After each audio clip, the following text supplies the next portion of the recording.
Bien, primero agradecerle a cada uno de ustedes que estén compartiendo y tratando de tomar cada uno de nosotros algo de cada uno de ustedes y la reciprocidad que tiene la existencia y la necesidad de ser un poco de todos y todos un poco de ellos. Desde ya agradezco a Vilma que esté acá y esté preparada para nuestro pedido que ha sido tan de socorro, pero tan esencialmente importante. Al maestro Fabián, agradecerle también que hoy nos colme de su experiencia y de su trabajo sobre el ser y sus propiedades. El maestro Fabián García es licenciado en Sistemas de Armas de la Universidad Naval de la Armada Argentina. Es practitioner en programación neurolingüística y es además coach ontológico profesional. En el ámbito de las artes marciales es cinturón negro de diversas artes marciales, entre ellas es Kyoshi, séptimo dan, de Jiu-Jitsu israelí. También es instructor de nivel 4 de Kapap, quinto dan de Taekwondo, también es primer dan de Judo, es gurú de Kali filipino, maestro de sistemas de artes marciales rusas, instructor de ICPS, que significa Combat Point Shooting, y por último, es instructor de entrenamiento del sistema de tiro GROM. Asimismo, se especializa en el manejo del arte de trabajo con palo y del trabajo con cuchillo. En este contexto ha sido honrado por diversos maestros, de los cuales es representante para Sudamérica, entre ellos mencionar a nuestro amigo Avi Nardia, a John Machado y a Dmitry Chumakov. Es representante además del maestro Zelillo Vucic, y pido disculpas si mi pronunciación no es la adecuada. En lo que el maestro Fabián llama su otra vida, vale mencionar, y pido disculpas si es un exceso, que cuenta con un vasto entrenamiento militar como oficial de Infantería de Marina de la Armada Argentina, con especialización en Infantería y oficial del Estado Mayor. Y en este sentido también debo mencionar que es héroe de Malvinas, que para quienes somos argentinos en esta charla implica un gran honor y un gran respeto. Maestro Fabián, nuevamente disculpa si me he excedido en los conceptos, y desde ya le damos la bienvenida, y adelante por favor con su presentación. Yo le pedí a Gabriel que no dijera tantas cosas, pero al final dijo, en realidad, sencillamente hice muchas cosas porque soy muy viejo, y como soy muy viejo tuve mucho tiempo para hacer cosas. Me gustaría hacer un intercambio con ustedes. Acá toda la gente es experta, y como bien dijo la Sensei Vilma, tiene muchas cosas que aportar. Entonces, en realidad, yo planteo la conversación y ustedes me dicen para dónde vamos, y en función de eso vamos charlando. Agradezco a Gabriel por el espacio y al maestro Pimentel por ser tan generosos y tener la mente abierta. Todos los que llevamos muchos años de artes marciales, a lo largo del tiempo empezamos a entender de que las artes marciales son una única cosa. Y muchas veces las diferencias no son tantas y tienen más que ver con pequeños espacios para reinar a veces, que con diferencias sustanciales entre lo que se hace o se deja de hacer. Así que, en definitiva, digamos, yo quiero decirle qué es lo que nosotros hacemos. Nosotros tenemos una mirada con el maestro Binardia en una tercera mirada de lo que serían las artes marciales prácticas, con las artes marciales prácticas. Es decir, el maestro dice que existen dos grandes espacios de las artes marciales, que son las artes marciales tradicionales y las artes marciales mixtas, o las altas, los de, digamos, alta performance, deporte de alta performance. Y existe un tercer espacio que por ahí no está muy considerado y que es una idea de él, la creación, y a la que yo solo adhiero, es hablar de las artes marciales prácticas. En la visión de decir que las artes marciales prácticas es un espacio que busca solucionar los problemas de todos los días de las personas. Y entonces, aquí yo quiero hacer un pequeño planteo respecto a una visión propia. Muchas veces nosotros cuando hacemos artes marciales terminamos por distintas razones, en algunos casos razones deportivas, en otros casos razones de agradecimiento hacia los estilos y maestros y demás, centrándonos en el arte y por ahí perdemos un poco de vista a las personas. Eso es una opinión que yo tengo en particular, ¿no? Y lo que yo creo que tiene de maravilloso las artes marciales es la posibilidad de contribuir en el cambio de la vida de las personas. Si yo le preguntara a todos ustedes cuánto influyó en su vida la práctica de las artes marciales, seguramente podríamos hacer una charla solo con eso, ¿no? Con que cada uno cuente cómo modificó su vida la práctica de las artes marciales. Y a eso es lo que apunto y eso es lo que me gustaría a mí orientar la charla. Porque si nosotros nos concentramos solamente en las técnicas, en los golpes de puño, en las técnicas de pierna, en los desplazamientos, en los derribos, en los arrojes, me parece que estamos perdiendo lo más importante de todo, que es cómo las artes marciales influyen en la vida de las personas.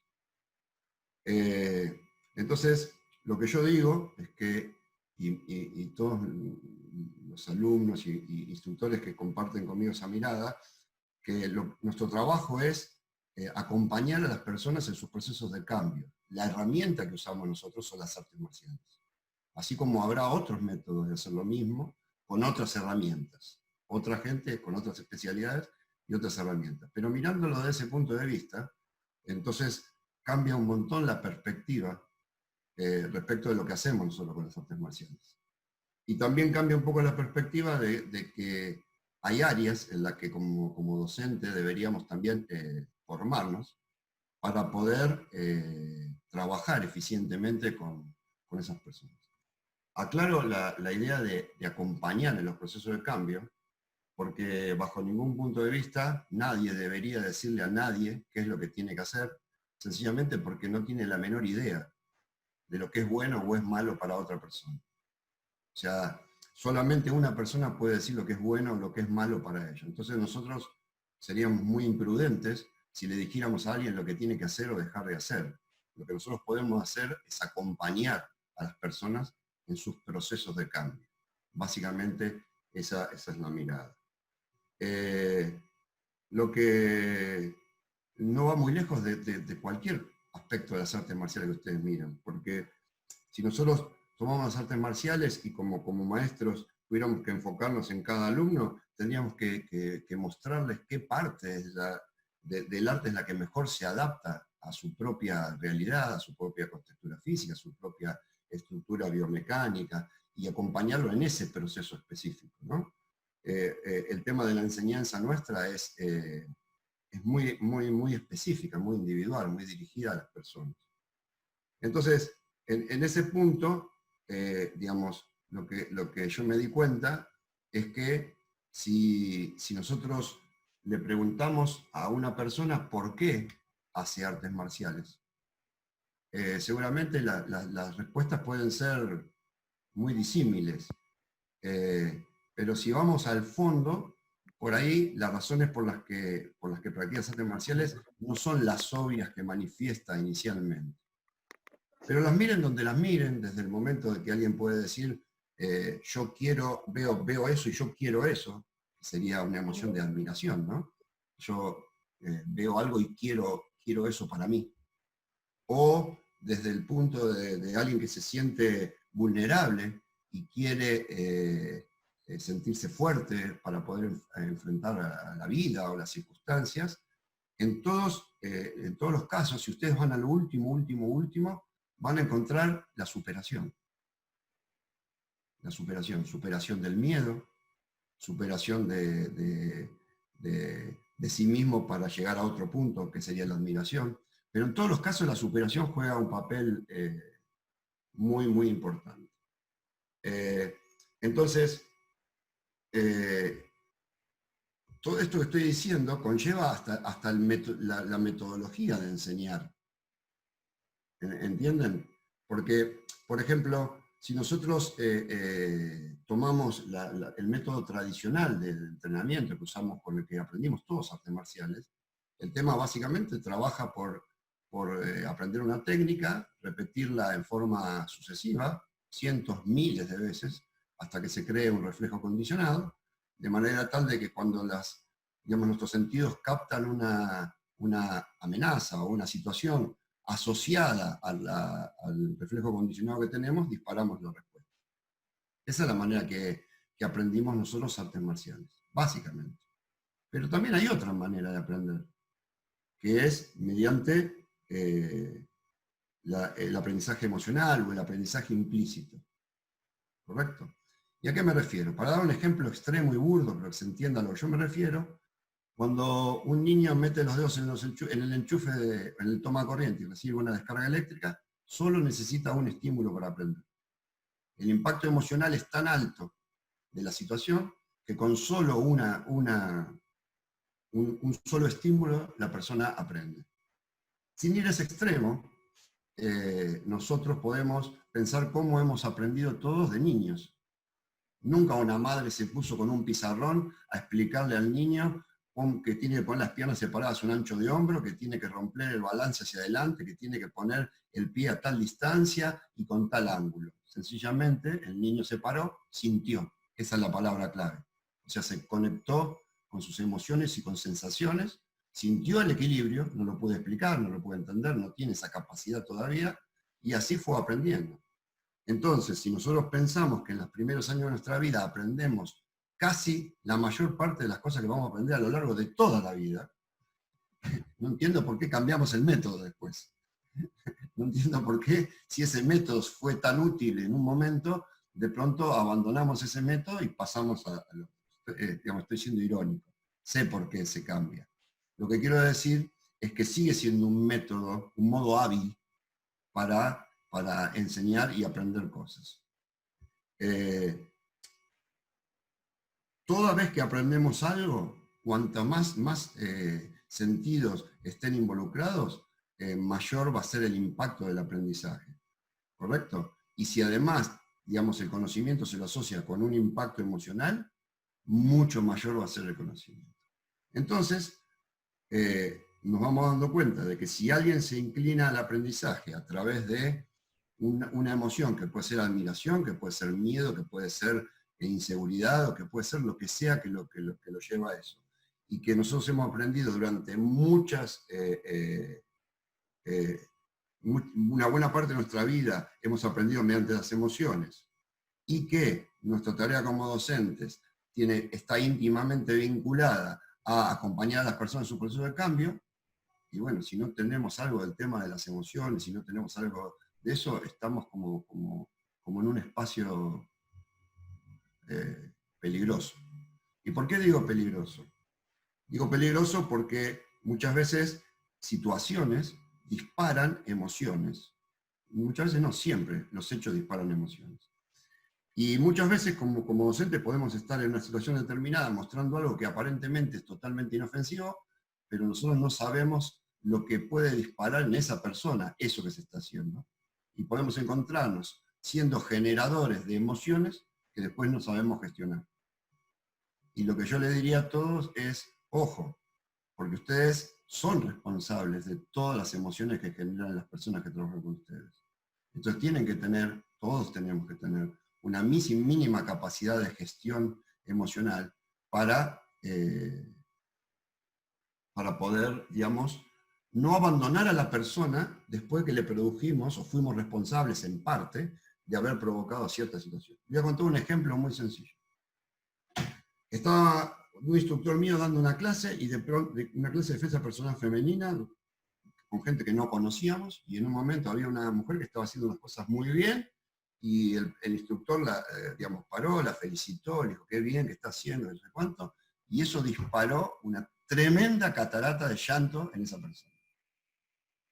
Porque resulta que después, investigando, esa persona nunca había sido, digamos, siempre le habían dicho que no servía para nada, que era incapaz de hacer determinadas cosas, y de pronto que alguien públicamente, alguien al que además ella le está dando autoridad, porque una cosa que tenemos que tener en cuenta como profesores de artes marciales es que el alumno, desde que se pone el dobok, el karate y el gi o lo que sea, y se para delante nuestro, es porque nos está dando autoridad. Está reconociendo que nosotros tenemos autoridad para, en esa área, mostrarle, enseñarle, dirigirlo.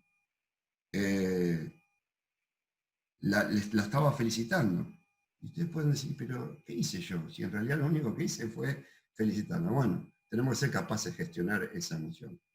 Nosotros hemos hecho una cosa que realizamos en todos los países en los que estamos y en todos los centros de entrenamiento, como lo llamamos nosotros, que es cuando termina la clase hacer un feedback, o sea, hacemos una ronda. Y ahí las personas pueden explayarse respecto de cómo se sienten con el entrenamiento. Y cuando decimos cómo se siente el entrenamiento, no es un feedback sobre la clase, sobre el profesor. En realidad es un feedback de cómo ellos se sienten con lo que estuvieron haciendo.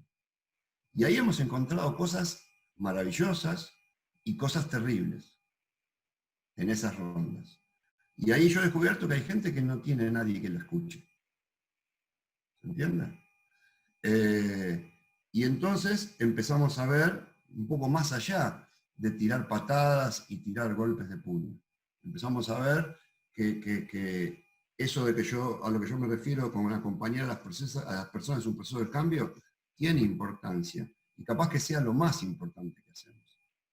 Porque voy a hablar de la defensa personal. A lo mejor nosotros le podemos enseñar defensa personal a una persona a 20 años. Y a lo mejor nunca en su vida lo va a aplicar. Jamás. Ojalá, ¿no? Nunca lo tenga que aplicar. Y entonces, ¿ustedes creen que solamente la persona practica 20 años por eso? ¿Porque quiere aprender a patear y a golpear? ¿O porque hay algo más profundo que está, digamos, inmerso en eso? Yo creo la segunda de las opciones. Yo creo que está, digamos, que la persona se inicia en las artes marciales por razones que están vinculadas básicamente, yendo a lo último, a temas de superación, y que persiste porque recibe un montón de cosas positivas para su vida. Y además, si ustedes lo piensan, yo a veces digo, bueno, por cada lugar donde tenemos una charla y por cada alumno, tenemos 4 o 5 personas, porque esa persona cuando vuelve a su casa, con esa actitud y con esa ventaja emocional que adquirió, lo transmite a la gente que está alrededor. Y entonces, aunque parezca ridículo lo que yo voy a decir, pero es lo que yo creo, es nuestra manera de contribuir a cambiar las cosas. Las cosas se cambian cambiando lo que uno tiene alrededor, no con grandes cosas. Nosotros no somos ni Gandhi, ni nadie que vaya a hacer, digamos, cambios trascendentales, pero sí podemos contribuir en cambiar las cosas, solo cambiando lo que está a nuestro alrededor. Entonces, cuando uno empieza a multiplicar tantos centros de entrenamiento por tantos alumnos y por 4 o 5 personas por alumno, entonces el tema se vuelve realmente posible, el tema de cambiar algo. El tema de cambiar algo. Yo voy a contar una última anécdota y después vamos para donde ustedes quieran con esto. Podemos ir, digamos, específica o genéricamente donde ustedes quieran. Una vez yo estaba dando una conversación de estos feedback final, y estaban mis alumnos, y bueno, los alumnos terminaron la clase, se fueron, y a los 2 o 3 días me llama un instructor, algunos que están acá lo conocen, Yagi, y me dice que me quería agradecer porque el padre de él estaba internado para morirse, era un hombre que era muy positivo, muy fuerte, pero bueno, la enfermedad lo tenía muy mal, estaba internado, y que él le había comentado lo que nosotros habíamos charlado en la ronda, y eso había hecho que el padre quisiera salir del hospital, que el padre igual se iba a morir, pero que la manera, digamos, en la que estaba encarando sus momentos finales había cambiado drásticamente por lo que nosotros habíamos hablado. ¿Y quieren que le diga una cosa? Yo no tenía la más mínima idea de lo que me estaba hablando. Yo no sabía qué era lo que yo había dicho que había producido eso. Y nunca me animé a preguntarle. ¿Entienden? Entonces, si eso no es poderoso, ¿dónde está el poder? ¿Me entienden dónde apunto? Entonces, a mí me gusta ver las artes marciales desde ese lado. A veces soy muy grosero para decir las cosas, pero yo suelo decir que los burros patean y no saben artes marciales. Y patean fuerte, les doy fe. Eso quiere decir que cualquier estúpido puede tirar golpe de puño y puede tirar golpe de pierna y puede hacer bloqueos y hasta puede ser muy bueno haciéndolo. Pero eso no significa que le aporte nada, ni a él, ni a los alumnos, ni a nadie. Entonces, eso es lo que yo quiero plantearlo. Y si alguien tiene alguna idea como para plantearlo, y si no, les avanzo un poco por el tema de cómo vemos el tema de la inteligencia emocional aplicada a las artes marciales. Si le parece bien, maestro Fabián, nos gustaría poder conocer su perspectiva acerca de la inteligencia emocional aplicada a las artes marciales y luego, si está de acuerdo, lo abrimos a comentarios y preguntas del público. Bien, muchas gracias. Perfecto. Entonces, por lo pronto, quiero decir lo siguiente. El cerebro límbico juega un papel muy importante en todo lo que tenga que estar vinculado a la supervivencia y por lo tanto a las artes marciales. Entonces, cuando nosotros recibimos, básicamente, y sin entrar en detalles, y seguramente habrá alguien especialista que sabe más que yo en esto, cada vez que lo digo, mi mujer que es médica me corrige del tema,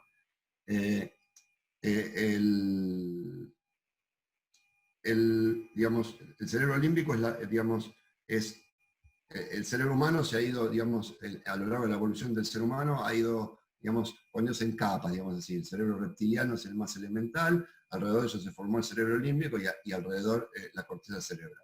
Cuando nosotros trabajamos con técnicas, estamos trabajando en la corteza cerebral, estamos trabajando en el córtex. Cuando nosotros trabajamos con conceptos, o sea, con aprendizaje emocional, estamos trabajando básicamente con el cerebro límbico. ¿Qué quiero decir con esto? Que las técnicas no funcionan, no, las técnicas funcionan y funcionan muy bien. Y cuanto mejor van a funcionar, en razón de la cantidad de años que hayamos dedicado al entrenamiento. Porque cuando nosotros percibimos una amenaza, se disparan dos señales directamente. Una al cerebro límbico y otra a la corteza cerebral. Las respuestas son genéricas, pero muy rápidas al cerebro límbico, porque es la que está vinculada a la supervivencia, y un poco más lenta, pero que eso se mejora con el entrenamiento y la cantidad de práctica técnica, a la corteza cerebral, que va a dar una respuesta más exacta. Ahora, a partir de ahí podemos orientar la enseñanza a uno o a otro. Con el método tradicional, mediante técnicas a la corteza cerebral, o mediante juegos de transferencia al cerebro límbico. ¿Correcto? Esas son las dos maneras, así, sin entrar demasiado en detalles, donde podemos enseñar.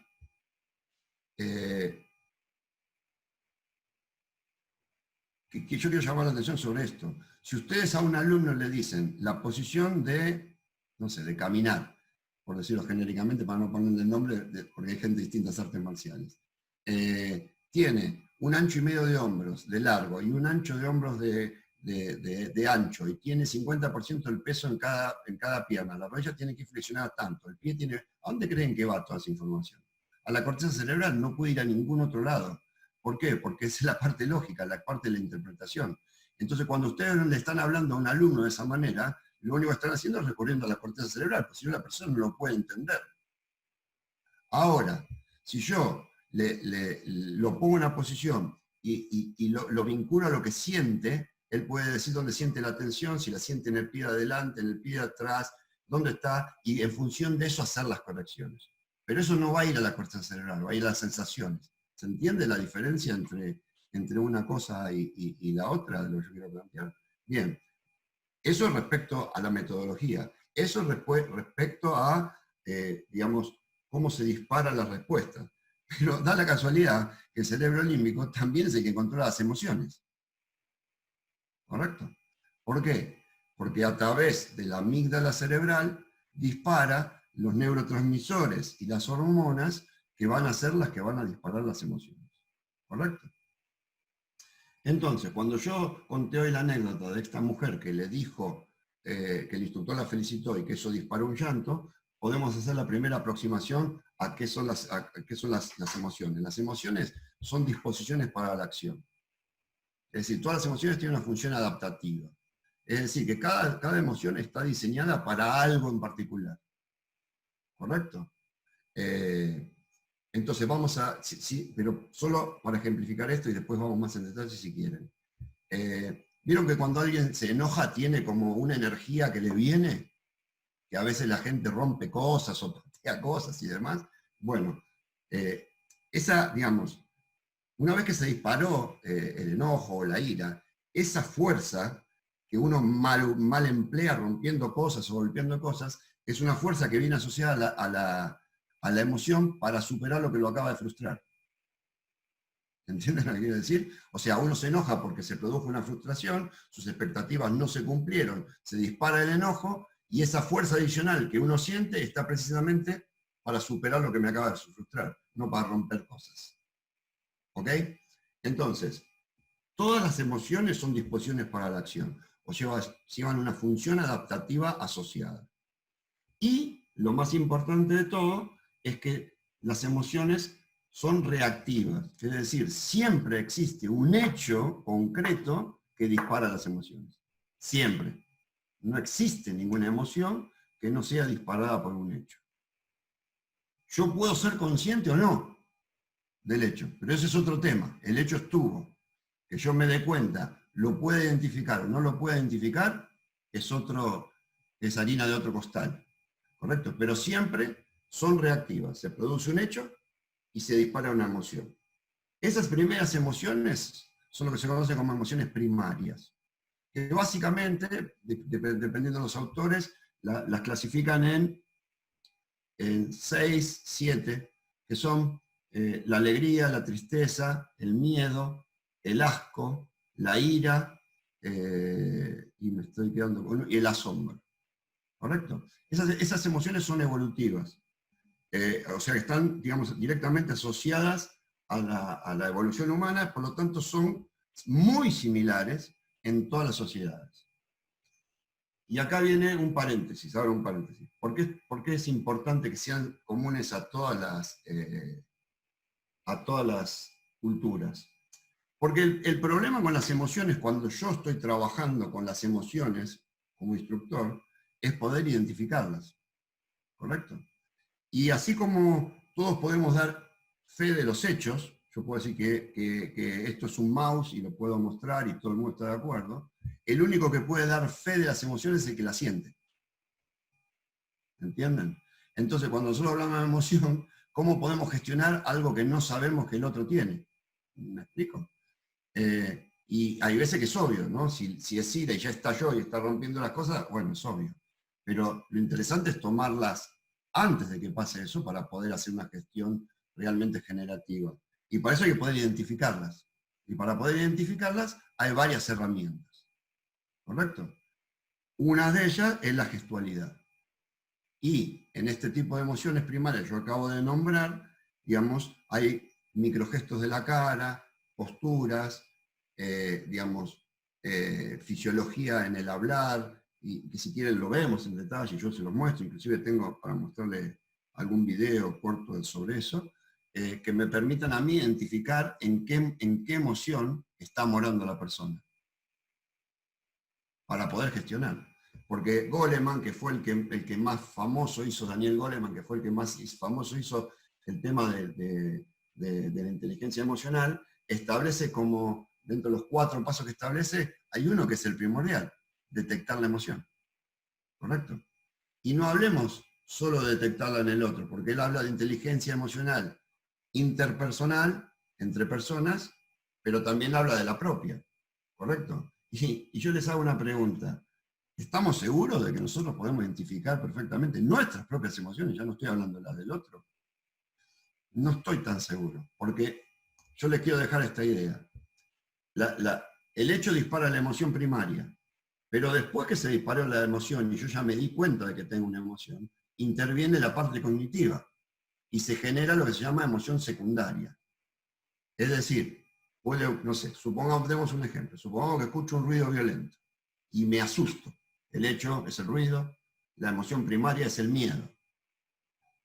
Luego interviene mi razón y se da cuenta que fue una puerta que se cerró y entonces viene una emoción secundaria, ¿correcto? Que sería, por ejemplo, me río de mí mismo por haberme asustado o me enojo conmigo por haberme asustado que son las emociones secundarias. Bueno, las emociones secundarias, que son la emoción primaria más la interpretación, o sea, el proceso cognitivo, son lo que llamamos nosotros son más comúnmente llamamos sentimientos.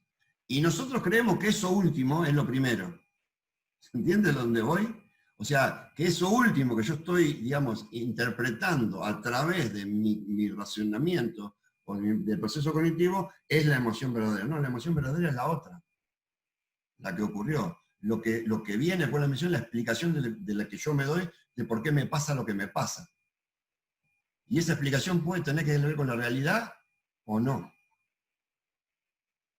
Entonces, volviendo a Goleman, la idea del primer paso es identificar las emociones. Si para mí es difícil, imagínense para poder identificar las otras. Pero hay una serie de herramientas. Básicamente están los microgestos y la gestualidad, está el proceso, digamos, fisiológico, inclusive los accesos oculares, los ojos se mueven de acuerdo a una manera determinada, de acuerdo a mi proceso de pensamiento. Y también existe lo que se llama reconstrucción lingüística de las emociones. Es decir, en función de lo que está diciendo, yo puedo inferir cuál es la emoción. Por ejemplo, hablemos de la envidia. ¿Correcto? Dijimos que tenía que haber un hecho. Por ejemplo, Gabriel se compró un auto último modelo. ¿Correcto? Después de eso se produce un juicio, que ya es mío, que digo, mirá Gabriel, se compró un auto último modelo.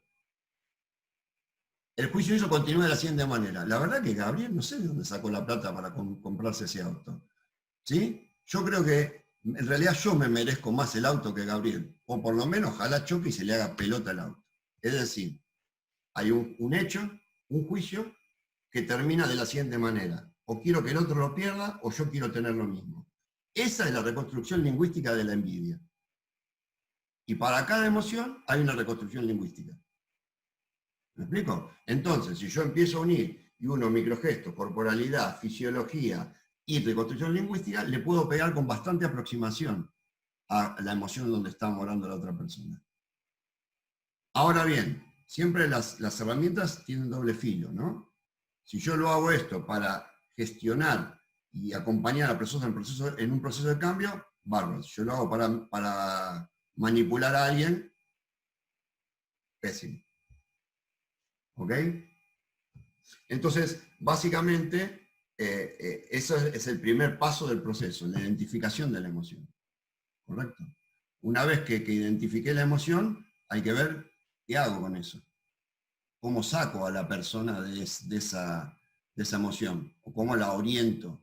Y no me voy a poner a hablar de eso porque es larguísimo, pero sí le voy a decir lo siguiente. Básicamente, las personas, desde el punto de vista del coaching, tienen 3 esferas básicas, ¿sí? Una es la esfera del lenguaje, otra es la esfera de las emociones, y la tercera esfera es la esfera de la corporalidad. Esos tres círculos son como vasocomunicantes, están comunicados entre sí. Entonces, si yo afecto a 2 de ellos, puedo actuar sobre el tercero. Entonces, si la emoción es el tema y yo quiero actuar sobre la emoción, mediante el lenguaje y la corporalidad, yo puedo afectar a las emociones. ¿Se entiende más o menos? Digamos, son campos interconectados. Esto que estoy diciendo, por ejemplo, digamos, yo le contaba el otro día a mis alumnos, es un proceso, por ejemplo, que usan los SEALs. Los SEALs, ustedes saben, son los comandos de la Marina de los Estados Unidos. Son tipos de los más preparados del mundo, de las fuerzas especiales. Y utilizan un proceso como este para el control de las emociones en combate. ¿Ok? Entonces, ¿cómo sería un ejemplo? Es decir, si yo estoy, digamos, triste, eso tiende a tener una corporalidad digamos, del cuerpo caído, encerrado sobre mí mismo, mi lenguaje se vuelve lento y demás. Entonces, si yo cambio el mensaje que me doy a sí mismo, y bueno, listo, no quiero más esto para mí, quiero otro, y cambio el cuerpo, salgo a caminar, ¿me entienden? Cambio el cuerpo y cambio el mensaje, porque el lenguaje es tanto lo que yo hablo con otro como lo que me hablo a mí mismo. La esfera del lenguaje contempla esas dos áreas. Si yo cambio el mensaje y cambio el cuerpo, puedo afectar las emociones. ¿Se entiende más o menos cómo sería la idea? Entonces el primer paso es detectarla y segundo paso, si no tengo otras herramientas más complejas, actuar sobre el lenguaje y sobre la corporalidad para poder afectar la emocionalidad. Hasta acá estamos hablando, y todo lo que yo voy a decir está vinculado a aspectos emocionales que no están vinculados a enfermedades, ¿se entiende? No estoy hablando de depresiones, ni estoy hablando de psicopatías, ni ninguna cosa extraña. ¿Por qué? Porque no somos médicos y no tenemos capacidad sino que lo que estoy proponiendo es cómo trabajar, digamos, con el área de las emociones, en un tema puntual que nosotros generamos con nuestros alumnos en función de lo que estamos haciendo. ¿Se entiende más o menos, no? O sea, porque también, no me quiero meter demasiado, pero digamos, hay emociones y estado de ánimos, ¿correcto? La emoción es esto que yo estoy hablando, lo que se dispara por el hecho. El estado de ánimo es una cosa más permanente, donde la persona mora y ya estamos hablando de otra cosa. No me quiero meter demasiado en eso. Porque en realidad la idea mía es tirar una inquietud A ver, ¿por qué digo todo esto? Porque todos ustedes son maestros de artes marciales. Y si ustedes creen que esto sirve y lo empiezan a implementar, nosotros realmente podemos cambiar cosas, hacer que las cosas sean un poco mejores, ¿se entienden? Y ese es en definitiva lo que yo estoy persiguiendo con todo esto. Yo no vivo de las artes marciales, los hago por esto, básicamente, por esto. Porque estoy convencido de que nosotros podemos cambiar algo alrededor nuestro si nosotros cambiamos y contribuimos. Si nosotros contribuimos a través del mundo emocional de las personas, nosotros realmente podemos hacer una diferencia. Y si esto lo multiplicáramos por todos los profesores de artes marciales, por todas las artes marciales, sería maravilloso lo que podríamos hacer entre todos, ¿no? Entiendo que alguno piense que es utópico, entiendo que alguno piense que esto es una tontería. Yo recuerdo, ahí Daniel Pérez se va a acordar, una vez vino un alumno y dijo, pero esto parece un grupo de autoayuda en lugar de una clase de defensa personal. No es un grupo de autoayuda, es una clase de defensa personal. Pero bueno, también hablamos otras cosas, ¿no? Así que, básicamente, ese es el planteo. Podemos ir tan profundo como ustedes quieran en la conversación, ¿se entiende? Pero yo no quisiera transformarlo en un monólogo, ¿sí? Y terminar hablando de cosas que por ahí no interesan. Pero si alguien en particular quiere que hablemos de algo en particular o orientan para algún lado, o vos, Gabriel, o el maestro Pimentel, quiere para algún lugar en particular, intentaré hacer lo único que puedo, dar mi mirada. Porque ¿saben cuál es el problema, muchachos? Es que nosotros estamos convencidos de que vemos la realidad. Y ¿saben qué? Nosotros no tenemos ni siquiera capacidad biológica de ver la realidad. ¿Correcto? Esto es como la caverna de Platón. Vemos la sombra. El ser humano no tiene capacidad biológica de ver todos los colores, no tiene capacidad biológica de escuchar todos los sonidos. Entonces, en realidad, lo único que nosotros vemos es lo que nos permite nuestra percepción. Pero además, después eso lo filtramos a través de nuestra experiencia, nuestro género, nuestra edad, un montón de filtros. Y ese resultado final, decimos que es la verdad. Eso no es la verdad, es mi verdad en todo caso. ¿Se entiende lo que quiero decir? Ahora, cuando después yo mi verdad la transformo en la única verdad, es lo que llamamos en el coaching mirada única. Y como decía Vilma hace un rato, lo que nosotros necesitamos es la multimirada. Es decir, si yo sumo lo que yo veo, más lo que ve Vilma, más lo que ve Gabriel, más lo que ve Gerardo, entonces empiezo a aproximarme a lo que es la realidad, sabiendo que nunca, jamás voy a tener un conocimiento total de la realidad. Va a ser lo más aproximado posible. Si ustedes piensan en esto, imagínense que pensar comunicarse a otra persona es una cosa, yo no sé cómo hacemos los seres humanos para comunicarnos, ¿correcto?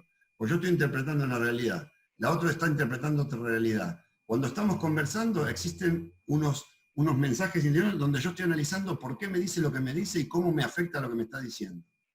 ¿Sí? Y entre medio de eso coordinamos acciones. Realmente es una maravilla que los seres humanos podamos coordinar acciones en medio de ese caos que son las cosas. ¿Ok? Así que no sé, Gabriel, tú dime y si no, seguimos. Ya, maestro Fabián, muchísimas gracias por sus palabras. Como usted decía, de la multimirada, y también lo mencionaba la maestra Vilma, quien va a darnos una charla la próxima semana, nos va a regalar eso. La intención es que cada uno pueda participar, aportar su propia riqueza, sus preguntas, sus ideas. Así que bueno, tenemos gente que hoy nos acompaña desde, por mencionar algunos países, desde Italia, desde Chile, desde Israel, Uruguay y distintas localidades de Argentina. Les agradecemos por estar hoy a todos con nosotros. Para poder llevar adelante preguntas, sugerimos dos caminos. El primero, levantar la mano del Zoom, que se realiza de la siguiente manera. En la opción de la barra inferior del Zoom, que es participantes, haciendo clic allí, se abre un panel a la derecha. En el panel a la derecha, abajo, hay 3 puntitos. Haciendo clic allí está la opción de levantar la mano. Entonces, esa es una opción, y la otra, si no, simplemente mencionarlo por el chat. Entonces vamos adelante con la primera pregunta o comentario del senpai Carlos Estefano. Adelante, senpai, por favor. Bueno, ¿qué tal, Fabián? Muchas gracias por lo que nos está compartiendo. Comparto, valga la redundancia, lo que dijo al principio. Nos enriquecemos siempre en estas cosas. Y enfocándome un poquito en una parte de la charla, ahora se usa una frase que dice que somos seres emocionales que razonamos, que es bastante más apropiada a la que desarrolló Coleman hace 30 años atrás, ¿no es cierto? Ahora, yendo un poco, siempre me llamó la atención, yo hago karate desde hace 50 años más o menos, siempre me llamó la atención del practicante y de otras artes marciales esta actitud emocional de durante la práctica, durante el desarrollo, ya sea la kata, digamos, del kumite, o ya sea las técnicas básicas, que pone una actitud y una cara inexpresiva, cara de póker. Sin embargo, yo, al menos en mi experiencia, no puedo hablar por los demás, siento una revolución emocional en muchas cosas, en algunas más que otras, pero el entrenamiento nos lleva a mostrarnos en forma inexpresiva. ¿Qué opina? Digamos, ¿qué observación tiene al respecto? Gracias, maestro.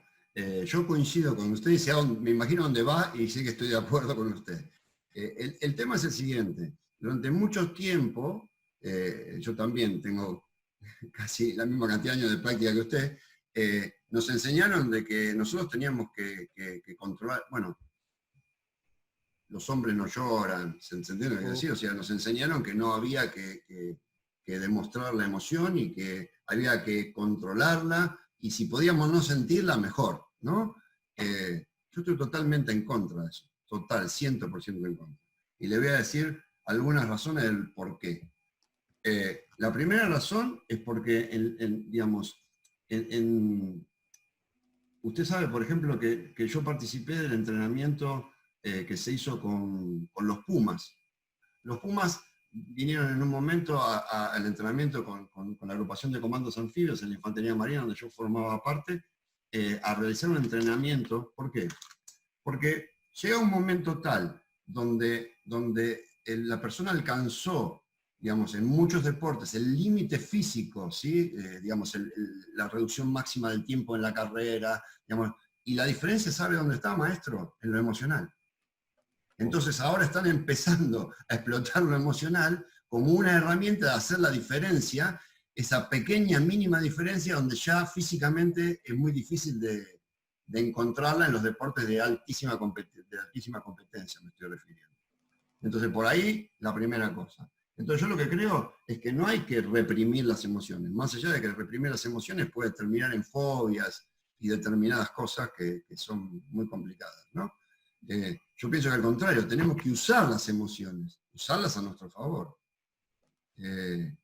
Y, a ver, digamos, lo que yo voy a decir está comprobado. Una madre levanta un auto cuando su hijo está atropellado debajo, lo levanta, físicamente es imposible. ¿Cómo puede explicar que lo levante? Y porque son las emociones las que le mandan esa lluvia de hormonas a su organismo y terminan que pueda haciendo algo que es imposible, digamos, normalmente de hacer. Entonces, ¿por qué anularlas? ¿Por qué no mostrarlas? Yo pienso que está bien, que hay que utilizarlas en favor. Y ahí viene el término, maestro, de gestión. Gestionar las emociones. Pienso que vamos por ese lado, maestro. Excelente. Gracias. ¿Quién desea realizar alguna pregunta, comentario u observación? Entre Acá yo tanto, leo algo en el chat, si quieren leo. María Viti dice, maestro, sería que la emoción está igual, la miremos o no. Tomarla en cuenta le daría más elementos al instructor para obtener mejores resultados. Claro, o sea, a ver, nosotros, aunque, como bien dice María ahí, aunque nos demos cuenta o no, la emoción está. Me haga cargo o no me haga cargo, la emoción sigue estando, lo que dice el maestro. Ponga cara de póker o no ponga cara de póker, la emoción sigue estando. ¿Se entiende lo que quiero decir? Nosotros los seres humanos moramos en las emociones, permanentemente. Entonces, digamos, si yo la puedo identificar y la puedo usar o la puedo gestionar, pues bienvenido. Ahí es donde vamos a hacer la diferencia. Vamos a hacer dos diferencias, en lo deportivo, ¿correcto? Y también vamos a hacer diferencia en la vida de la persona. Porque en realidad, y sobre todo los hombres, somos analfabetos emocionales. ¿Me explico? Somos analfabetos emocionales. Ustedes, fíjense, muchos de los alumnos que están acá míos se lo podrían decir. En las primeras rondas, cuando alguien llega, le pregunto cómo se siente, y solamente tiene dos definiciones para cómo se siente, bien o mal. Que casualmente son definiciones sociales. O sea, bien y mal no significa absolutamente nada. Esto es como yo subo al ascensor y mi vecino, bueno, subía al ascensor cuando no estábamos en pandemia, ¿no? Subo al ascensor y mi vecino me dice, ¿qué tal? ¿Cómo anda? Bien, bien. Bien, bien significa, ¿qué corno te importa que yo tengo un día de miércoles? ¿Se entiende? O sea, yo no le cuento lo que me pasa. Le digo bien, pues es una respuesta social. Entonces, si empezamos desde ahí, que la gente no puede nombrar, y si tenemos en cuenta que los seres humanos solo distinguimos lo que podemos nombrar en el lenguaje. ¿Ok? ¿Se entiende eso? Solo distinguimos lo que podemos nombrar en el lenguaje. Si nosotros no tuviéramos distinción silla, no podríamos saber lo que es una silla. Veríamos algo, pero no nos daríamos cuenta a lo mejor de que es para sentarse, que puede servir para esto, para aquello. O sea, los seres humanos distinguimos en el lenguaje. ¿Correcto? Y si yo ni siquiera puedo nombrar las emociones que tengo, ¿de qué estamos hablando de gestionarlo? Solo, a veces lo probo a mi hijo, pum para arriba, pum para abajo. ¿Me explico? O sea, eso es bien, mal, muy contento, feliz. No puedo diferenciar entre alegría y felicidad. ¿Se entienden? Alegría, felicidad y entusiasmo. Todas las emociones son distintas. Precisamente, por ejemplo, al principio, tienen asociada una acción diferente. ¿Me explico? La alegría me predispone a coordinar acciones con los demás. Cuando yo estoy feliz, es el momento adecuado para coordinar acciones con otra persona. El entusiasmo me impulsa a ir por más. Son dos cosas distintas.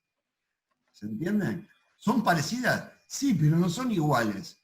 Y si no son iguales, terminamos como el tema que yo decía al principio del enojo, gastando la fuerza adicional que tiene la emoción para superar la frustración, usándola para pegar una patada, romper una puerta, o lo que fuera que yo haga. Mal uso de las emociones. Así que sí, estoy de acuerdo con todo eso. Gracias. Sí, Adelante, maestro Pimentel. Bien, Fabián, una preguntita. El reconocimiento emocional atraviesa por una circunstancia netamente intuitiva. Puede estar bien expresado, me parece, no sé vos lo que yo conozco. Ahora bien, cuando se produce la reacción viene por la vinculación con el estado de ego que tiene el cerebro, o que prefiere la memoria, a veces dice, ¿sí? A ver, digamos, vamos por partes. Digamos, la emoción se dispara. Hecho, emoción. ¿Sí? Ahí está la emoción. Cuando yo me doy cuenta que tengo la emoción ya estaba. ¿Se entiende? La identificación es posterior a que apareció. Por eso, cuando yo decía que la explicación sobre por qué me pasa lo que me pasa, no siempre no se ajusta a la realidad. Porque la explicación es posterior a que se disparó la emoción.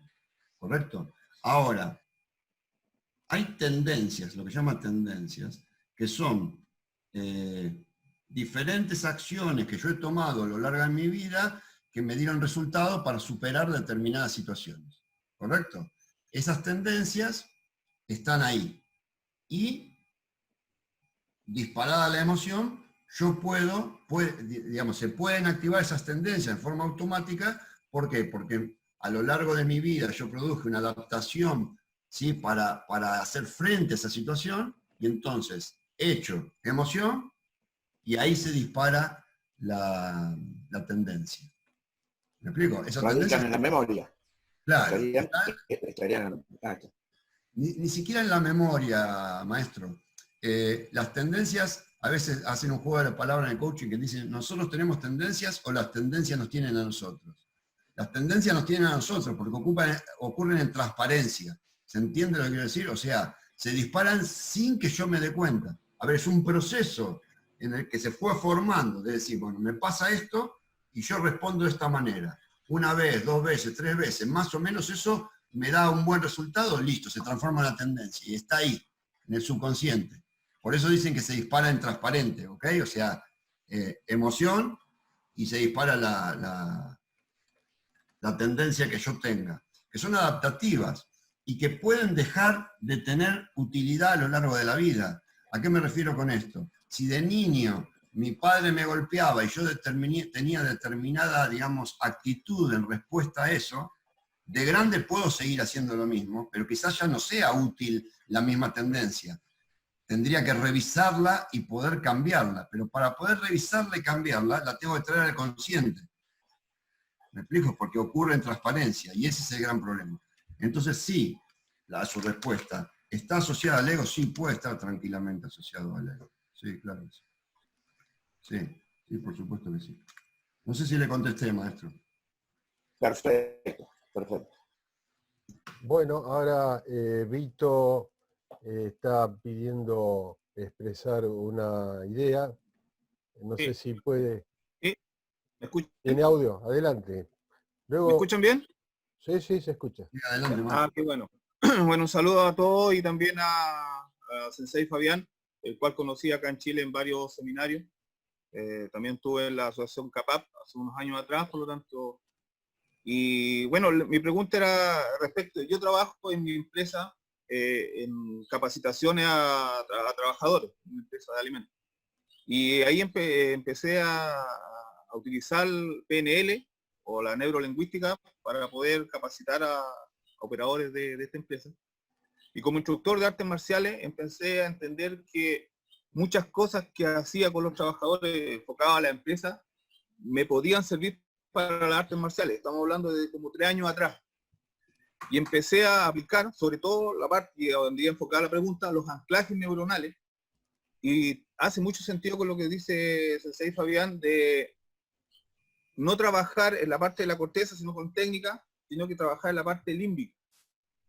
Porque efectivamente, cuando entrené, yo soy segundo dan en Karate Do Shotokan, y hace años atrás, y después empecé a entrenar Krav Maga, había personas que tenían muy buena técnica en el dojo, pero cuando iban a torneos o tenían que hacer o exhibir un kata en un estudio grande donde había mucha gente, se anulaban. O sea, claro, al estar solo trabajaban muy bien, pero al sentirse con presión, prácticamente se anulaban, les daba miedo, el miedo escénico. Y lo mismo pasa en el asunto que he tenido alumnos que dicen, yo aquí ya me salen bien las técnicas, puedo enfrentar bien un ataque, una agresión, pero sé de algunas personas que han sufrido eso y se han prácticamente quedado congeladas. O sea, las técnicas no funcionaron de nada porque la parte del cerebro no les reaccionó en esa milésima de segundo. Y ahí empecé a trabajar lo que son los anclajes neuronales. Y eso me gustaría preguntarle a Sensei, cómo poder trabajar esa parte que él dice, trabajar más con la parte límbica y también con la corteza, pero más enfocado a la parte límbica. Bien, en programación neurolingüística, o conocido como PNL, como la abreviatura, perdón, trabajan con lo que llaman, lo que está diciendo el maestro Vito, que es los anclajes. ¿Los anclajes qué son? Para los que no tienen. Dicho simplemente, es decir lo siguiente. En algún momento yo de mi vida tuve una emocionalidad positiva para mí en lo que sea que estemos hablando, ¿no? O sea, no sé, me sentí bien para dar un discurso en público. Entonces, mediante un proceso se programa, digamos, a la persona para que cuando se encuentra en una situación similar, intente tener la misma emocionalidad y la misma, digamos, actitud positiva que tuvo en ese otro momento, que para, es como si yo quisiera trasladar, digamos, poner en un, digamos, aislar esta actitud generativa que yo tuve en un momento de mi vida y la tenga a disposición para usarla en otros momentos similares, ¿correcto? Y para hacer eso se hace un anclaje corporal, es decir, mediante una técnica y un proceso se pone en una parte del cuerpo, entonces voy a decirlo burdamente. Entonces cuando yo me aprieto el hombro, digo cualquier cosa, ¿no? Entonces yo lo tengo programado para cuando apretarme el hombro se dispare en mí ese tipo de emoción o de situación que yo quiero regenerar, o reproducir, mejor dicho. ¿Se entiende? Eso más o menos sería un anclaje, dicho así en términos generales. ¿Correcto? Y sí, claro que son útiles. Lo que pasa, Vito, que eso requiere un proceso que hay que hacerlo, digamos, individualmente con la persona. Bueno, para que funcione el anclaje, digamos, hay que trabajar específicamente con la persona. Y sí, claro que se pueden hacer y funcionan. Lo que a mí me interesa también mencionarte ahora, lo que vos estás diciendo, la persona va a un torneo y no rinde o tiene pánico escénico cuando lo ponen delante del público, lo que vos estabas citando. Eso es miedo, ¿correcto? Y el miedo, digamos, tiene 3 reacciones básicas, como todos ustedes saben, que son el atacar, huir o congelarse. Son tres reacciones típicas del miedo vinculadas a la supervivencia. El congelarse, que parecería que no tuviera función realmente útil, es una equivocación.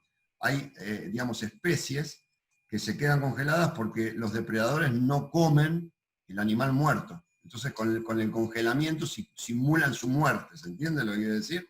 Con lo cual evitan que el depredador los ataque.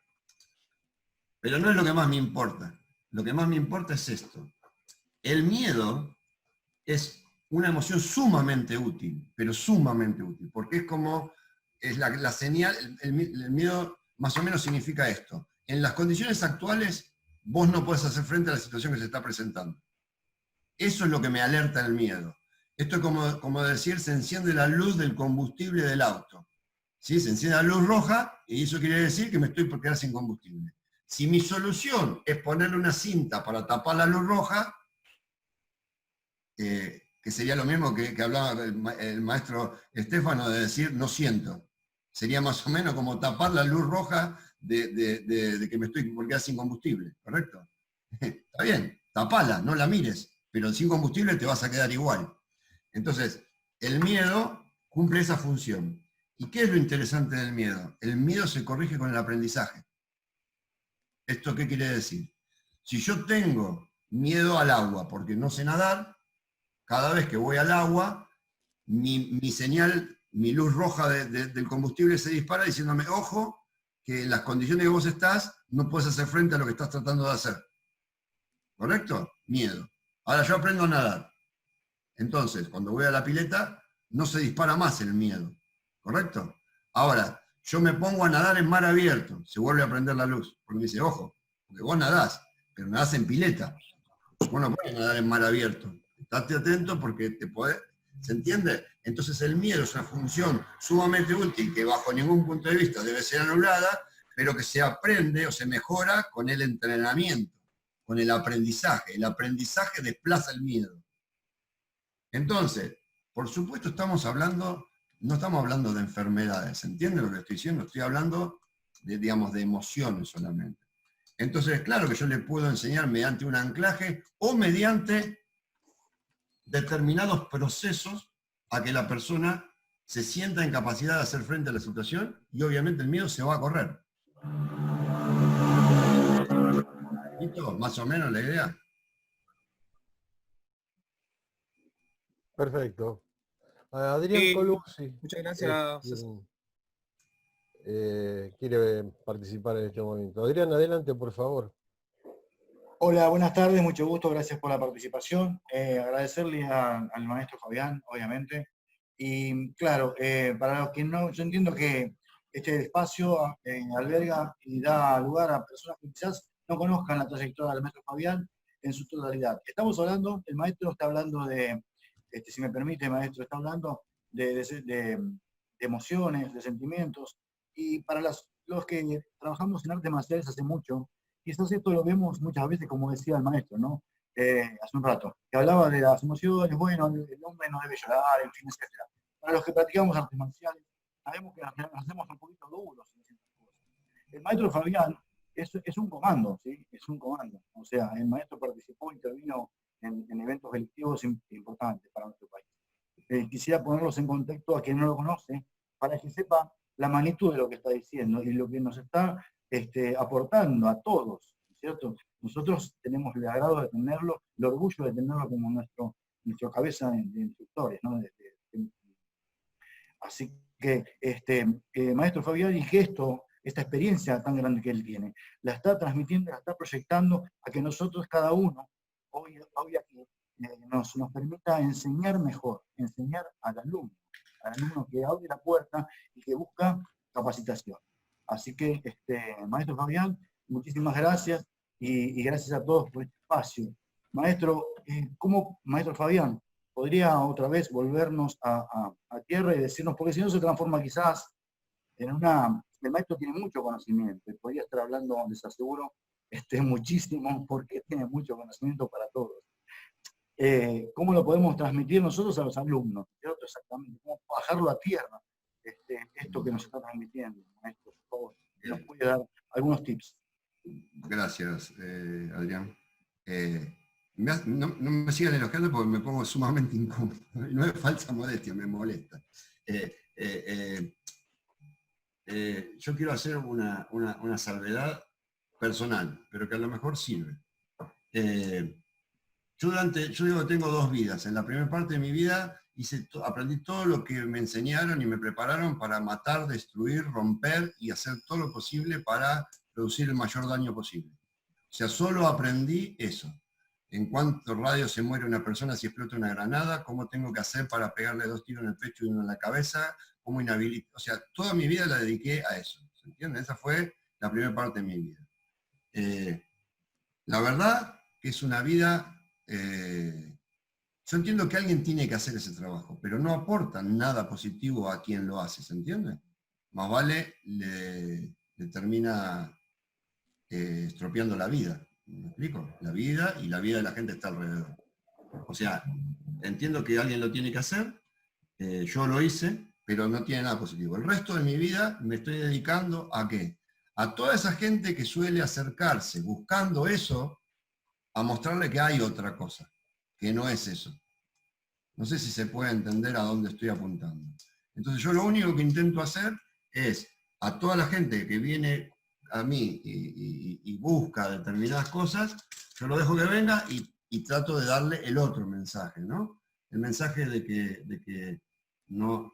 A ver, ¿por qué trabajé tanto en las emociones? ¿Y por qué esto me...? Porque en un momento yo me di cuenta que no tenía capacidad de sentir absolutamente nada. Yo podía agarrar a una persona y cortarla en pedazos y no sentía absolutamente nada. ¿Entiendes lo que estoy diciendo? Nada. Cero. Y entonces yo pensé que era un monstruo. ¿Entienden? No se puede vivir de esa manera. Nadie puede vivir ni debe vivir de esa manera. y dediqué 10 años de mi vida para deshacer lo que yo mismo había hecho conmigo. ¿Entienden? O lo que yo había hecho. Yo no, solo no. El Estado me preparó para hacer eso. ¿Se entiende lo que quiero decir? La única diferencia entre alguien que hace eso y un asesino es la razón final por la cual lo hacen. Lo que no cambia el hecho que está matando gente. No se cambia el hecho. ¿Se entiende? Moralmente.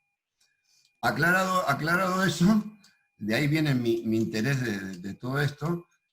Yo lo que creo que cómo se puede volver a la clase con todo esto.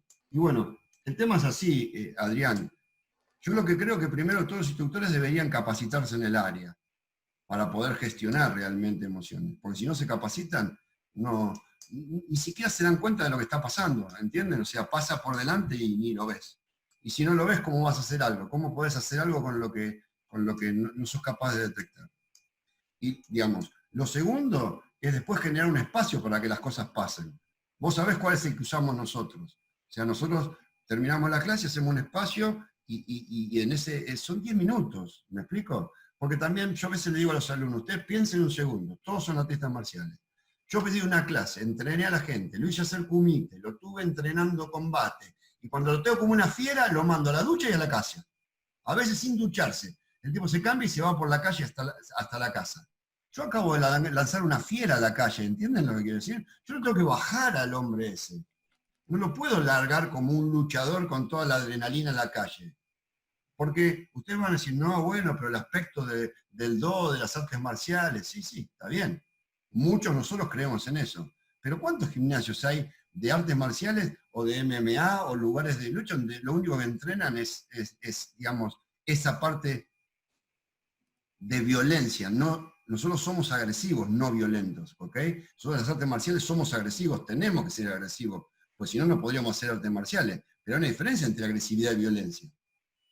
Entonces, el tipo lo excita, lo impulsa, lo prepara para que luche y después lo manda a la casa. No, hay que bajarlo. Así como hago una vuelta a la calma dentro de mi clase, también tengo que hacer una vuelta a la calma emocional. Tengo que dar un espacio, porque además es el lugar donde yo como instructor voy a poder detectar que hay algo que no está funcionando bien. Puedo detectar un problema. Y una opinión personal. Como instructor, somos todos responsables. Si ese hombre hace un desastre, la responsabilidad es mía. Yo lo formé. Yo le di las herramientas con la que después hizo eso. ¿Ok? Yo hace un tiempo atrás tengo un hecho allá en Chile, Vito, pero claro, que ocurrió en Punta Arenas. Nosotros teníamos que hacer tiro. Teníamos un alumno, yo no voy tanto a Chile, o sea, voy 2 veces por año, 3 veces por año. Entonces, íbamos a hacer una instrucción de tiro. Y había un alumno nuevo, y el instructor me dice, ¿lo incorporamos? Yo dije, no lo incorporemos. ¿Por qué? Porque es muy nuevo. Bueno, pero va a tener que esperar el año que viene. Bueno, que espere hasta el año que viene. Bien. Anécdota. El tipo no vino al entrenamiento de tiro. En el tiempo después, el tipo se discutió con la mujer, se separó, no sé, problema personal, y agarró un arma y disparó sobre el frente de la casa de la mujer donde estaba el hijo. ¿Entienden lo que estoy diciendo? Ahora, imagínense si yo le hubiera enseñado a tirar a ese hombre. Más allá de que no pasó nada, obviamente terminó preso como corresponde, pero ¿cómo, o sea, qué grado de responsabilidad me cabe a mí como instructor de haberle enseñado eso a ese tipo? Entonces, yo le digo a todos ustedes que están acá, ustedes son responsables. Lo quieran o no quieran, yo sé que la mayoría son gente seria, todos los que están aquí, pero ¿saben qué? Son responsables de lo que producen. Ustedes no pueden lavarse la mano de lo que hacen los alumnos con los conocimientos que nosotros le damos. Porque si el tipo hace algo inadecuado, es que yo como instructor no tuve la capacidad de detectarlo con el tiempo suficiente. Le cuento otro caso. Yo tenía un oficial que era comando del ejército que vino a hacer el curso con nosotros y se formó. Y yo dije, bueno, si es comando del ejército, este tipo tiene que estar chequeado, tiene que estar apto, se entiende una serie de cosas que hace el Estado. Bueno, resulta de que no, que el tipo estaba en disponibilidad y por mi error yo no averigüé. ¿Ok? El tipo terminó por un problema doméstico pegándole, o sea, a 3 personas, 2 de ellas mujeres, me explico, con un fierro en la cabeza, una cosa terrible, me explico, una causa judicial. Y yo, la verdad que soy responsable, yo me siento responsable de eso. Yo me siento responsable. Volviendo a lo que estamos hablando, sin ir tan, digamos, estos son ejemplos extremos, pero valen como ejemplo. Si yo puedo detectar la emocional del alumno, yo puedo gestionar eso y yo puedo hacer algo con la persona. ¿Me explico? ¿Para qué? Volvemos. Esta es mi elección. Mi misión es acompañar a las personas en su proceso de cambios, utilizando, en mi caso, la herramienta de las artes marciales. Para eso yo necesito poder gestionar las emociones. ¿Se entiende, Adrián? Ahora, ¿puede haber otros métodos? Sí, claro que puede haber otros métodos. Ahí Víctor estaba diciendo que usa el tema de la programación neurolingüística y demás historias, y bueno, claro, él lo está instaurando a lo mejor desde otro lugar y está bárbaro. ¿Sí? Y una última cosa, Adrián, yo no estoy hablando porque yo colaboré, hay un libro que hizo una persona que se llama La inteligencia emocional del deporte, se llama Félix Saloto, que es el que da una tecnicatura acá en la Argentina, es el único que lo hace, yo colaboré con él en el libro y demás historias. Son dos caras de la moneda. Él preparó ese libro y dicta el curso y demás para mejorar el rendimiento deportivo. Yo no la estoy usando para eso. ¿Se puede usar para eso? Sí, claro que se puede usar para eso. Yo quiero la otra cara de la moneda. ¿Cómo? Digamos, a ver, mediante la inteligencia emocional mejoro el rendimiento deportivo de la persona. Yo lo que digo es, mediante la actividad específica de defensa personal, puedo trabajar en el mundo emocional de la gente y contribuyo a que tenga una mejor vida. Son las dos caras de la moneda. Yo elijo esta a la derecha. ¿También se puede usar para el otro? Sí, también. Muy bien, muchas gracias. Ha pedido la palabra Santiago Tur y luego Daniel Pérez también le sigue. Bien. Daniel, Bien. adelante. No, Santiago, perdón. Como quiera. No, dele. Gracias, Fabián. Bueno, ante todo puse los escudos acá adelante para que se vea que soy un artista marcial. Fabián no me ha mencionado, hace 30 años que hago karate. Se lo perdono porque es el sensei, pero tengo 800 kilómetros, así que lo puedo decir. Son 30 años que continúo siendo karateca y toda la vida voy a seguir haciendo karateca. Les aviso al grupo de acá. Mi sensei es Daniel Silva, no sé si lo conocen a Dani, ya tiene sus años, creo que es el sensei de edad más avanzada dentro de lo que es el karate Shotokan en la Argentina. Así que es anexar algo más a lo que Daniel, a lo que Fabián hace tiempo venimos trabajando. Soy instructor nivel 2 de CAPAP, como les decía, sigo siendo karateca y toda la vida lo voy a seguir siendo. ¿Qué me permitió lo que es el CAPAP? Por eso quiero adicionar algunas cosas dentro de esto. Aparte de trabajar en lo que es salud, soy docente también en tecnicatura superior en universidades y en secundaria. Anexando al grupo, si quieren ver un poco de lo de que está Fabián hablando, lo que es emoción, hay un libro muy bueno dentro de lo que es la Argentina, del doctor López Rossetti, muy conocido, que es Emoción y Sentimientos. Ahí tienen muy bien detallado lo que Fabián les está comentando. La verdad que yo lo utilizo en una de las materias mías de comunicación y anda muy bien. Y lo que está bueno que Fabián ha incorporado dentro de lo que es el estilo de entrenamiento es el trabajo con neurociencia. Hoy en día, en salud, la neurociencia es lo que viene generando furor porque realmente estamos buscando sinapsis en distintas partes del cuerpo para poder trabajar, que podamos interpretar de distintas maneras y que eso quede en una concepción para que sea como un desenvolvimiento propio, nato, como un instinto al poder trabajarlo. Los que trabajamos en salud se lo vamos a decir. Vieron que habrán escuchado cuando alguien tiene un accidente cerebrovascular que se dice, estamos acostumbrados a lavarnos los dientes con una mano, trabajar con la otra mano. Todas esas mecánicas corporales son para ir buscando más elasticidad, neuroelasticidad o neurociencia, que es lo que hoy en día se está utilizando. Es muy importante que esto se tenga en cuenta, porque estamos trabajando sobre otras facetas al nivel neurológico, en donde estamos mejorando las facultades de las personas. Esto se trabaja en salud de la gente avanzada o la gente que ha sufrido algún accidente cerebrovascular, en donde necesitamos hacer conectividades nuevas y podemos hacerlas. Hoy a través de distintos ejercicios, Fabián les puede comentar que hay ejercicios que están incorporados en las fuerzas hace mucho tiempo, se está llevando a conocer que sirven para llevarlo dentro de lo que son los deportes o las artes marciales.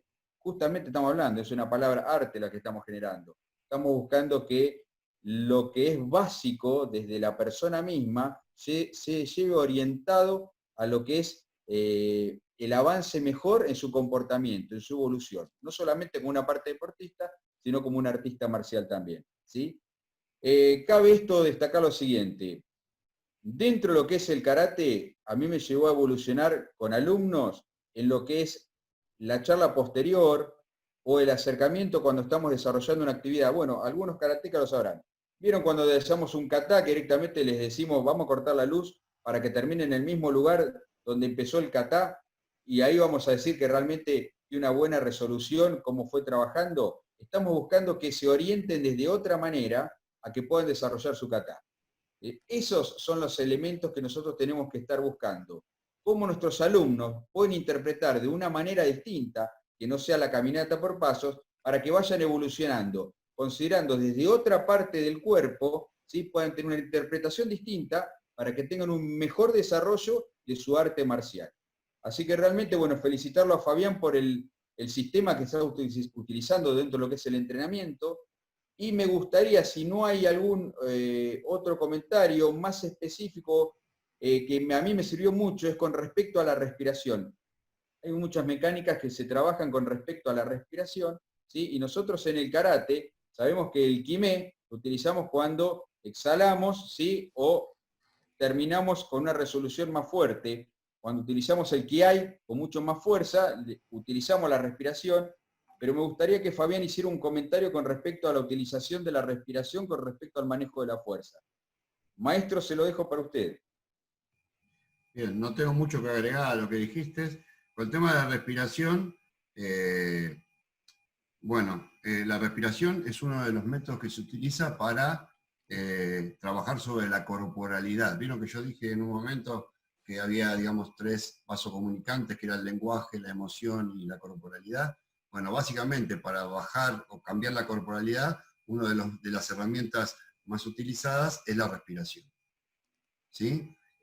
Puntualmente también se enseña digamos, en los grupos especiales lo que se llama la respiración cuadrada, ¿sí? Que sin entrar mucho en detalles, es, digamos, mantener, digamos, el ciclo de la respiración, inspiración, pausa, expiración, pausa, por eso es cuadrada, en el mismo tiempo de duración. Y eso permite determinados procesos que no vienen al caso ahora que mencionar, que contribuyen a bajar el nivel de estrés en las personas. Eso se utiliza para la situación de combate, para el estrés de combate, ¿sí?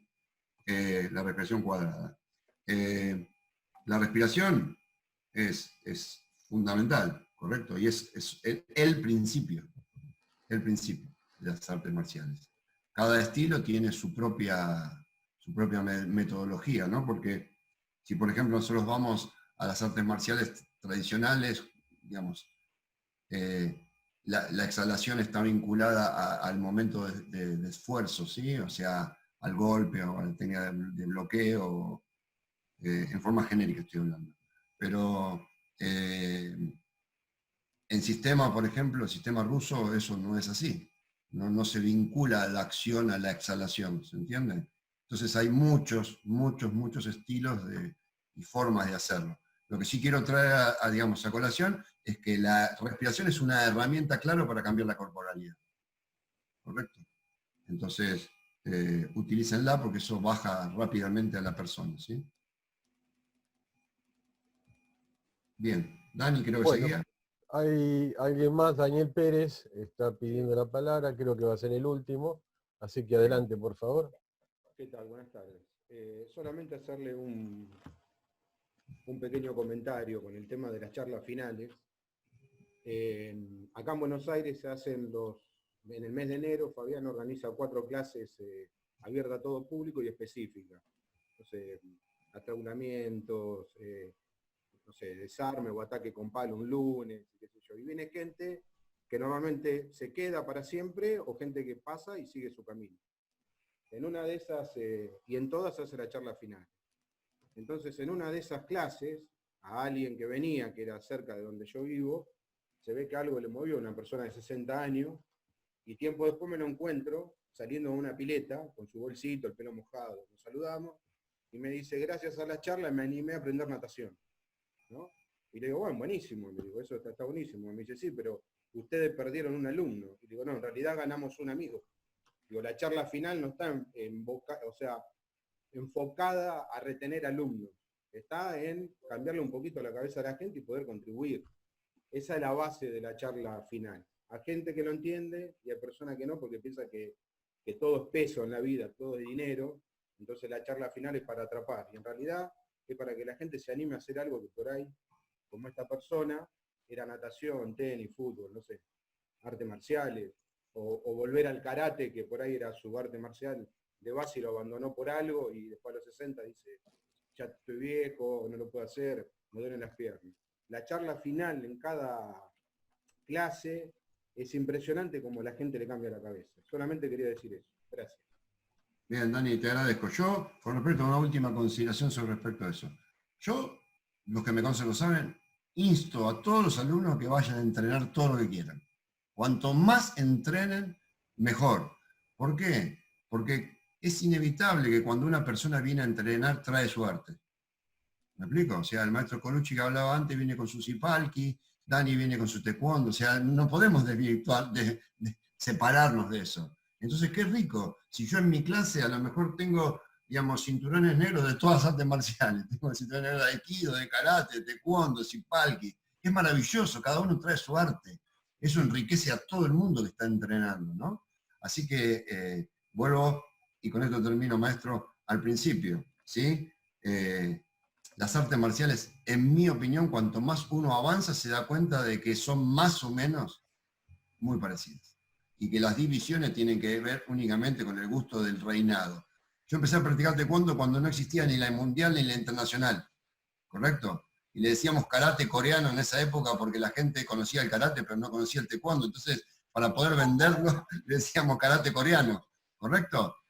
Hoy en día hay no sé cuántas internacionales, no sé cuántas mundiales, STF y todas las historias, ¿correcto? Y bueno, yo no estoy seguro de que ese sea el camino, no para mí por lo menos. Así que, hasta acá. Gracias, maestro. Bueno,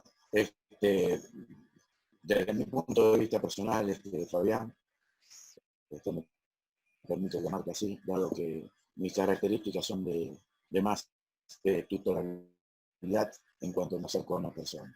Creo que has descrito de una manera muy, muy linda todas nuestras experiencias y cosas que no entendíamos, personalmente hablo, y has contribuido a un mundo a descubrir por muchos de nosotros que no entendemos por qué surgen o suceden ciertos actos en la cotidianidad de la práctica de karate. Porque muchas veces nos dedicamos a estudiar la historia y no vemos el presente. Y de este modo quiero agradecerte a vos y a todos tus compañeros, alumnos que están acá, a nuestros colegas, el hecho de haber presenciado esto, que ha sido una práctica docente muy interesante, y creo que en otra oportunidad se pueden tocar otros temas mucho más profundos o que consideres interesantes para todo aquello que tratamos de influir sobre el crecimiento, el estudiantado, la formación de quienes consideramos que de alguna manera u otra siguen nuestros pasos en la práctica de karate. Bien. Desde ya agradezco mucho tu contribución. No, el agradecido soy yo. Muchísimas gracias. De corazón, el agradecido soy yo. Maestro, muchísimas gracias por el espacio. Gabriel, gracias por el espacio. Gracias a todos por mantenerse a pesar de lo aburrido. Obviamente les cambié el tema porque si les hablaba de artes marciales, ustedes sabían más que yo, entonces no quise hablar de artes marciales para que no me pudieran decir cosas que no supiera. Y les cambié el tema inteligentemente. No, en serio. Yo amo las artes marciales, ya estoy rondando los 50 años de artes marciales, dentro de poquito los voy a cumplir, y las amo las artes marciales. Y les cierro con esta historia del maestro Abinaria, que yo creo que la conté. O sea, una vez el maestro me sentó, yo no daba clases y no quería dar clases. solo entrenaba para mí, era muy egoísta.